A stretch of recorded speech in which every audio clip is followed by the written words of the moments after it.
Shalom and welcome back to Israel with Aline. Today we are going to unravel the mystery of the Pool of Bethesda. We will visit the real place where archaeologists believe the miracle of the healing of the paralytic by Jesus took place. We will discover the origin of the movement of the waters in the pool and talk about one of the most controversial verses in the Bible. So, if you are ready, let's get started.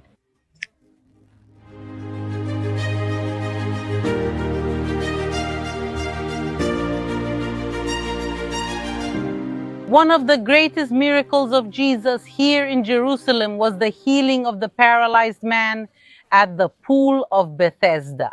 This is reported in the Gospel of John chapter 5. However, this text has raised doubts and even skepticism in many people because the Bible talks about a five-sided pool, which architecturally doesn't make any sense. No five-sided pool or five porticos or five porches has ever been found anywhere here in the Holy Land. And the text also says that from time to time the water would move on its own, which is at the very least strange. And because of that, many doubted the truth of the Gospel of John or thought it could be something figurative or symbolic. However, archaeological findings in recent years have managed to unravel this great mystery. But let's start now by listening to these verses from the Gospel of John. There is by the sheep gate a pool called in Hebrew Bethesda, which has 5 porticos. In these lay a multitude of sick people, blind, lame, and paralyzed, waiting for the water to move. For an angel would come down from time to time and stir up the water. And the first one to enter the pool after the water was stirred would be healed of whatever disease they had. There was a man there who had been sick for 38 years. Jesus, seeing him lying there and knowing that he had been in that condition for a long time, asked him, "Do you want to be healed?" The sick man answered, "Sir, I have no one to put me into the pool when the water is stirred up. When I try to get in, another sick person gets there before me." Then Jesus said to him, "Get up, pick up your mat and walk." Immediately the man found himself healed, and picking up his mat, he began to walk. This great miracle happened at the Pool of Bethesda, also known as the Sheep Pool, next to the Sheep Gate. And in fact, just a few meters from here in that direction is the Sheep Gate. And for centuries and centuries, it was believed that this place where today is El Ghazali Square was the Pool of Bethesda. If we look at photos that aren't so old or paintings from 150 years ago, we can clearly see that this area of the square was a large water tank, a reservoir. And in the archaeological excavations of this site, a gigantic water tank was actually found, also called Birket Israel, which means the tank of the children of Israel. It was 110 meters long by 38 meters wide, and in terms of depth, it was 27 meters. The total capacity of this pool was 120,000 cubic meters. And indeed, it is from the correct period, from the Roman period near the Sheep Gate. However, it doesn't fit John's description. It doesn't have 5 sides, it's a rectangular pool, and that's why for so many centuries, this place raised doubts about this biblical text. Until in 1864, the German archaeologist Konrad Schick was studying this area, both this pool, but also things that were around here. And he came up with the theory and suggested that the real Pool of Bethesda wasn't here, but rather a few meters to the north. And the person who heard this theory was another archaeologist, Sir Charles Warren. And indeed, he goes to this area to the north, just a few meters from where we are, and begins archaeological excavations. And what he finds is truly extraordinary and sheds light on this biblical text. And that's where we're going now. Come with me.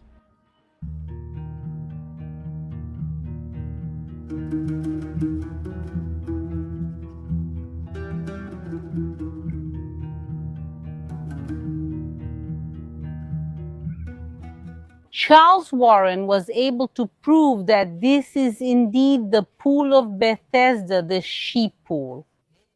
Bethesda, or as we say in Hebrew, Bethesda, means the house of mercy. And this area had already been used as a water reservoir many centuries before Jesus.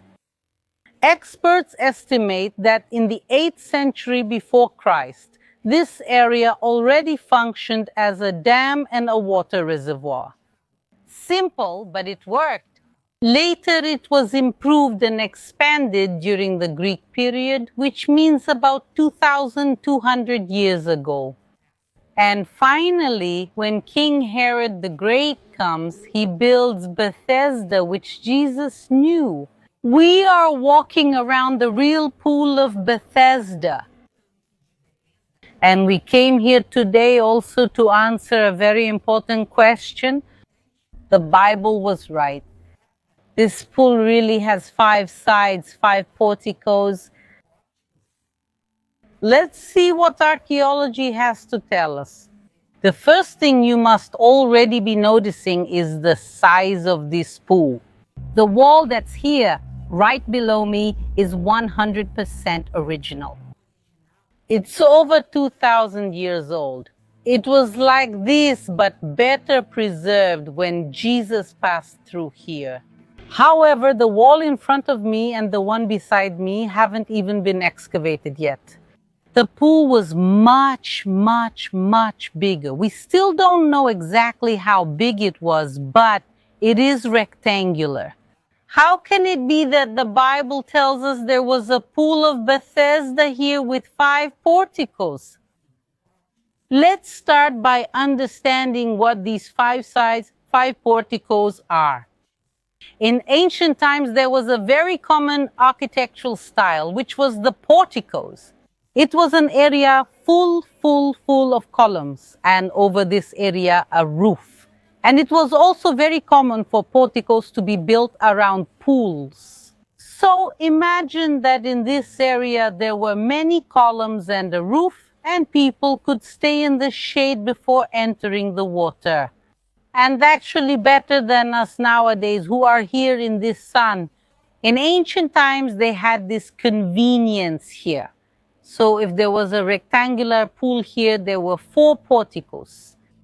However, what archaeologists discovered is that this was a dam, a separation that divided the southern pool from the pool that was here. On the other side, it is much less preserved, but right here next to it, there is another water pool, the northern pool.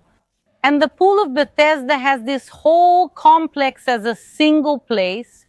And now, in this drawing, you can see the 5 porticos, 1, 2, 3, 4, and the 5th one in the middle. So, I am now walking in the area where the 5th portico used to be. Sometimes the simplest solution is the correct one. For many centuries, experts, theologians, and archaeologists have wondered how it could be that there was a pool with 5 porticos. And then there were theories that maybe it was a pentagonal pool. But that's not something normal in the architecture here in the Middle East.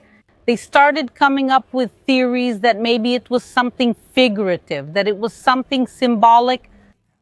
Some people, as I mentioned, started to doubt the historical accuracy of this text and thought that maybe it was written centuries and centuries later by someone who never set foot here in Jerusalem.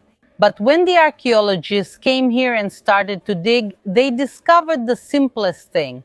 that in reality there are two pools that meet. And the fifth portico is exactly this, the division between the two.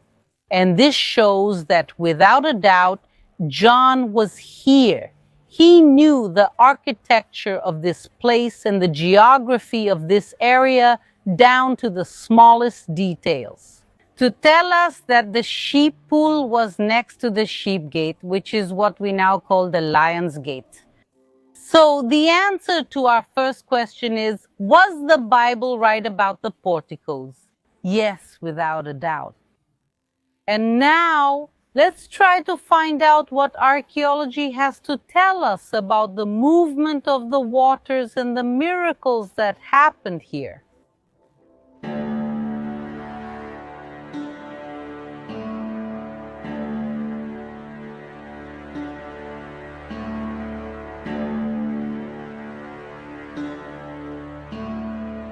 Now let's talk about something even more controversial in the Bible.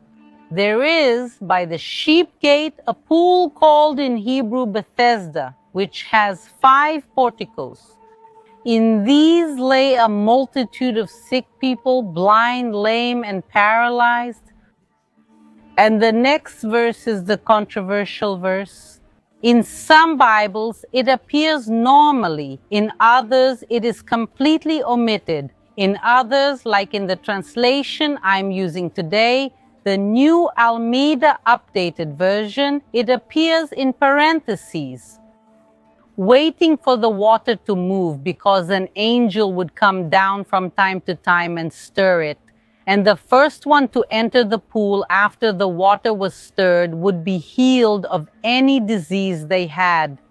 And why exactly is this verse so controversial? Why does it appear in some Bibles and not in others? Experts believe that this verse is not part of the original Bible, that it was not in the Gospel written by John, but rather that it was added later. One of the biggest indications of this is that precisely in the oldest copies of the Bible ever found, such as, for example, the Codex Sinaiticus, which is also known as the Sinai Bible, it's a copy of the Gospel of John from the year 330 after Christ, and in it these verses do not appear. So, if this verse was not part of the original Bible, how does it appear in some Bibles today? It is believed that this part was originally a commentary, perhaps even placed in the margin of the text, and the purpose was to explain the historical context. For those who were reading, it was probably an explanatory comment that was added and then for some reason incorporated into the text. This comment or this verse is not without foundation. On the contrary, it reflects a belief held by the people of Jerusalem at that time. We can also see, for example, in the encounter between Jesus and that man, a paralyzed man, who had been waiting for a cure for 38 years. And Jesus comes to him here beside the pool of Bethesda and asks, "Do you want to be healed?" And the answer that man should have given is, "Yes, I want to be healed." But what he answers is, "I have no one to put me in the water when the water is stirred." I mean, we can clearly see how this man, he believed that his healing would come from the movement of the water. And maybe that's also why when Jesus heals this man, he does it without even a finger of his touching the water. He says, "Pick up, take your mat and walk." This is very important because he was giving a lesson to this man and to all the other sick people who were around here, that healing did not come from the stirring of the waters, but rather that healing can only come from God. Quite different from what happened at the pool of Siloam. Not far from here where we are, there is another colossal pool, which was also found in archaeological excavations, the pool of Siloam. There, Jesus heals the blind man, and there he does tell the blind man to wash his eyes in the water of the pool. But there was no problem there because it was very clear to everyone who was witnessing where the healing came from.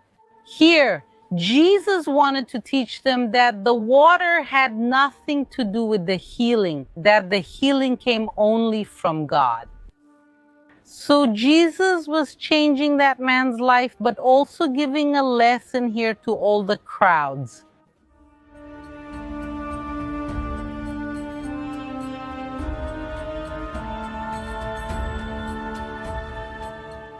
Jesus teaches that the movement of the waters did not bring healing. And probably the whole issue with the angels was just a local superstition. But what is the origin of all this? Because after all, the people who were here did see the movement of the waters and then created superstitions about it. What is the explanation for the people who stayed around here occasionally seeing the water move a lot? Naturally, this doesn't make sense, at least not at first glance, because the pools were in a relatively low place. There are no strong winds or any natural phenomenon that could explain the movement of the waters. However, that's when the archaeologists arrive. The first thing they managed to uncover were the 5 sides of the pool, the 5 porticos. And in fact, this different construction also explains the movement of the waters. And there were 2 pools here, this one, the south pool, which we are looking at now, and the one on the other side. And on the other side, there was the north pool, which as we can see is much less excavated. The south pool was used on a daily basis. There were times when it was probably used to wash animals, for example, to wash sheep before they were taken to the temple for sacrifice. There were also times when this place served as a mikveh, like a Jewish ritual bath. But we believe that for most of the time this pool was actually used, and the northern pool was an extra reservoir, which is called otzer in Hebrew. And how did the pool work? It was used, and because of that, it would get dirty and the water level would go down, down, down. And when the level dropped low enough, they would open as if it were a sluice, a barrier, this division that existed between one pool and another.